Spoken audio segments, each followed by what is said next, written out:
सचमुच में सुशील गुप्ता शख्सियत बड़ी तो हो नहीं सकती, क्योंकि मैं एक साधारण किसान हूँ जो समाज सेवा का काम करता हूँ।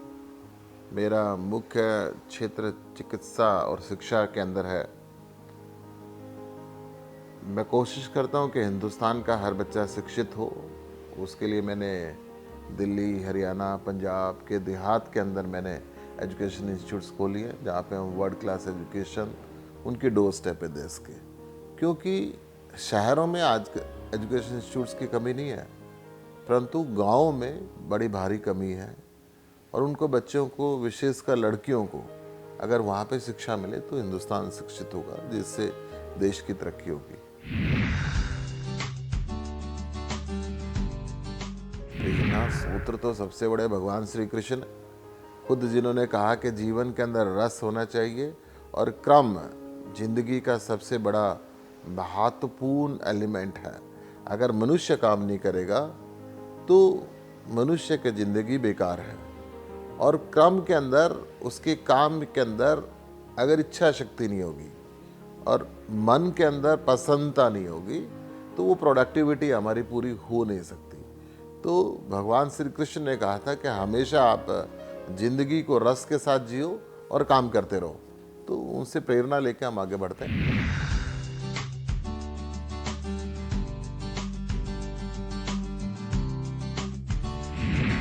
देखिए, मैं ये मान के चलता हूँ कि मनुष्य को अभी तक जो कुछ मिला है वो सोसाइटी ने दिया है।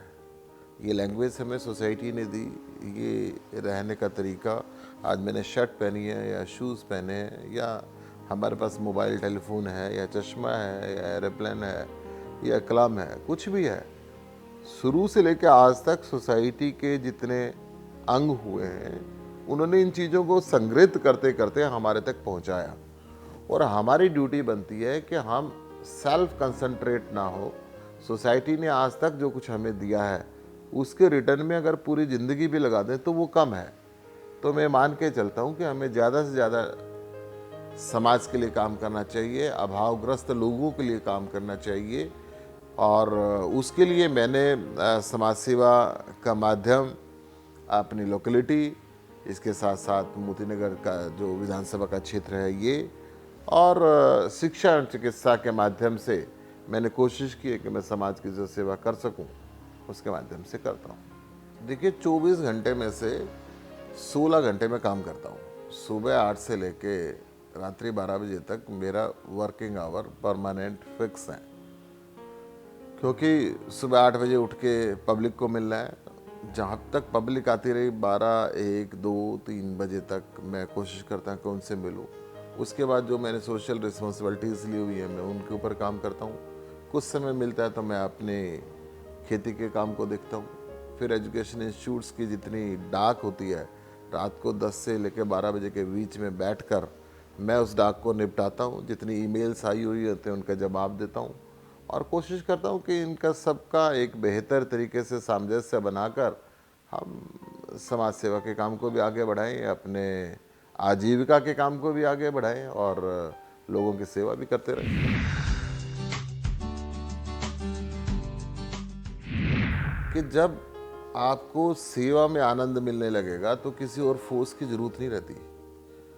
मैं ये मान के चलता हूँ कि जो मंदिर, मस्जिद, गुरुद्वारे जो पूजा का स्थान बनाए हुए हैं वो एक अलग आइडियोलॉजी है। जो मानव का शरीर है, किसी भी पशु पक्षी का शरीर है, उसके अंदर परमात्मा का अंश खुद रहता है, आत्मा के रूप के अंदर। और अगर परमात्मा हमारे अंदर है तो मीन चलते फिरते मंदिर, मस्जिद, गुरुद्वारों की सेवा करें, तो उससे बड़ा मैं नहीं समझता कि कोई भी धर्म हो सकता है। पूरी दुनिया के अंदर आप किसी भी धर्म के अंदर विश्वास करें, अगर मानवता की सेवा आप कर सकते हैं तो उससे बड़ा कोई धर्म नहीं है। और मैं कोशिश करता हूं कि उनकी चिकित्सा के अंदर हम ध्यान दें, उनकी शिक्षा के अंदर हम ध्यान दें, उनकी जो सुख सुविधा है उस पर हम ध्यान दें, और उस पर ध्यान दें कि हम जितनी सेवा कर सकते हैं अपने आप मनुष्य के अंदर एक उत्साह बनता है और वो बनता चला जाता है।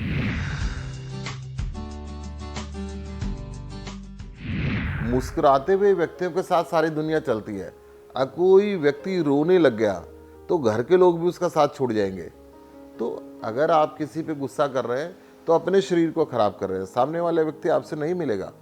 अगर आप मुस्कुरा के मिल रहे हैं तो वो आपसे अनजाना व्यक्ति भी है, सड़क पे चलता हुए हेलो हाय गुड मॉर्निंग सब कुछ करता हुआ आपको चलेगा, then you will enjoy the life. आदमी को हमेशा फ्री रहना चाहिए काम के बीच के अंदर। अगर आपको उसमें आनंद मिलता है तो you will enjoy the life.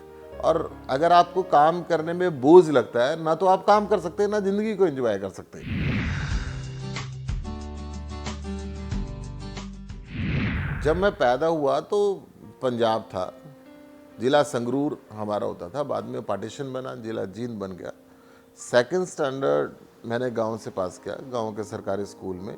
उसके बाद दिल्ली में आया। दिल्ली नांगल राय के अंदर नगर निगम का, दिल्ली कॉरपोरेशन का प्राथमिक स्कूल था, वहाँ से तीसरे से लेकर 5वीं तक मैंने शिक्षा ली। उसके बाद गवर्नमेंट स्कूल नांगल राय और Delhi Cantt, then the government school Janakpuri के अंदर मैंने अपनी शिक्षा ली। फिर दिल्ली यूनिवर्सिटी के अंदर मैंने ग्रेजुएशन किया, लॉ किया, फिर मैंने MBA किया, डीलिट की उपाधि मुझे मिली।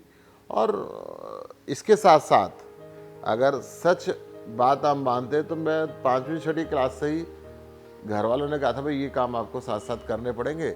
और तब से हम पहले दुकान पे बैठते थे, फिर 9वीं 10वीं में हो गए तो ठेकेदारी का काम था, ट्रकों पे के साथ में जाता था, रेलवे कॉन्ट्रैक्टर थे हम।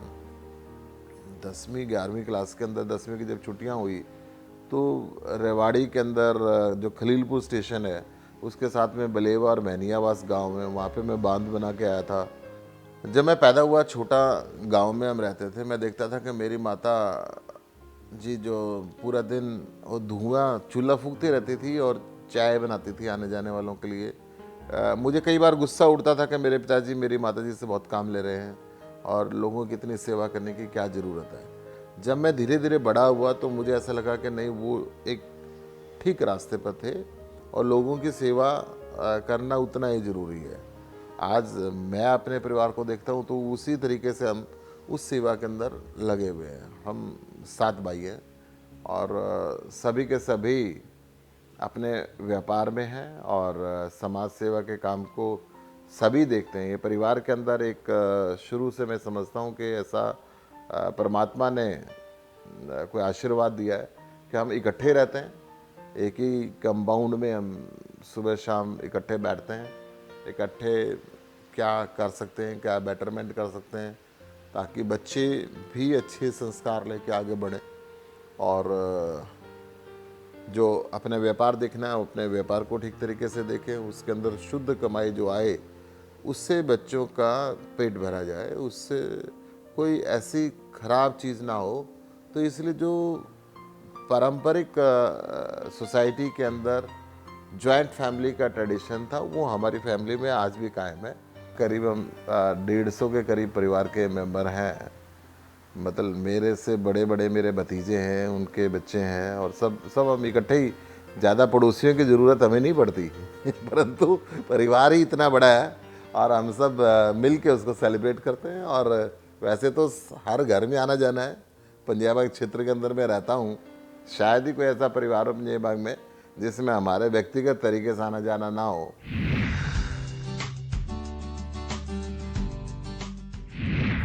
देखो, चैलेंज ना जिंदगी में हर व्यक्ति को मिलते हैं और व्यक्ति उस चैलेंज को लेकर परेशान हो जाए, लोगों के सामने जाए तो बड़ा मुश्किल काम है कि आप उसको हल कर पाएंगे।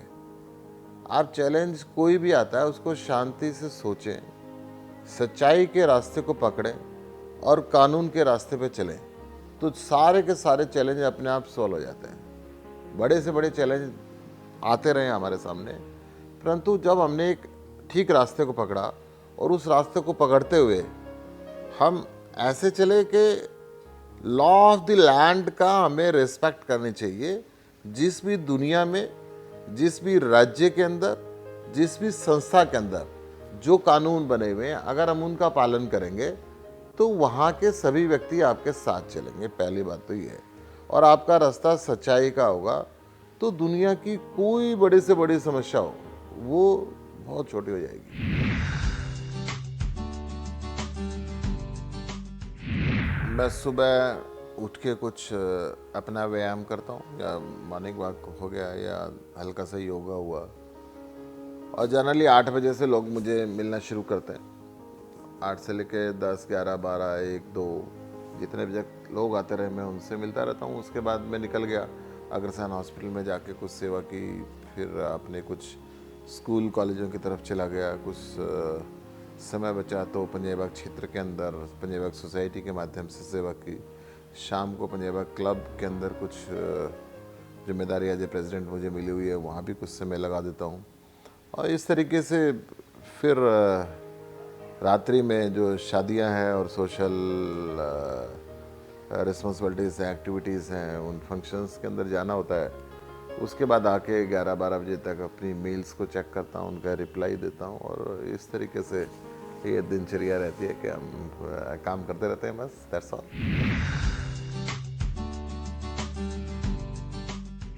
2000 में एक ऐसा पीरियड आया कि मैंने सोचा कि मैंने जो भी ज़िंदगी में कमाया है, मैंने 25% से ऊपर अपनी नेक्स्ट जनरेशन को नहीं देना, 75% मैंने समाज सेवा में लगाना है। तो I think that is the turning point. वहाँ से मैंने ये एजुकेशन इंस्टीट्यूट्स को बनाना शुरू किया। मैंने दिल्ली, हरियाणा और पंजाब के अंदर लगभग 15-16 एजुकेशन इंस्टीट्यूट्स गाँवों के अंदर जाके बनाई। लगभग 135 से 140 एकड़ के ऊपर आज वो एजुकेशन इंस्टीट्यूट्स चल रही हैं। लगभग उनके ऊपर 12 से 15 हज़ार बच्चे आज पढ़ रहे हैं।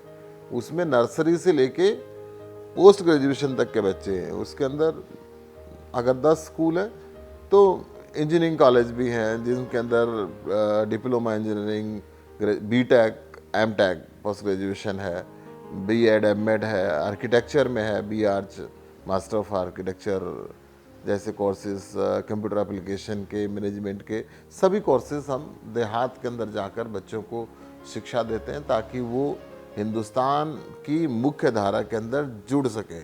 जहाँ पे मैं वहाँ पे शिक्षा की बात करता हूँ, वहाँ पे खेल की बात भी करता हूँ। हमारे यहाँ से राष्ट्रीय स्तर के खिलाड़ी निकलते हैं।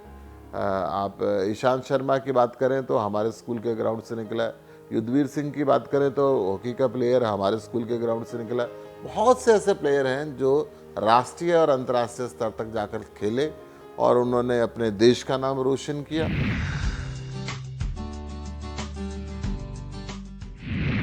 मैं काम को ही मेडिटेशन समझता हूँ और मेरी इच्छा रहती है कि मैं समाज के लिए जितना काम कर सकूँ, जैसे मैंने दिल्ली के अंदर लगभग 50,000 से ऊपर मैंने पेड़ लगाए हैं अभी तक।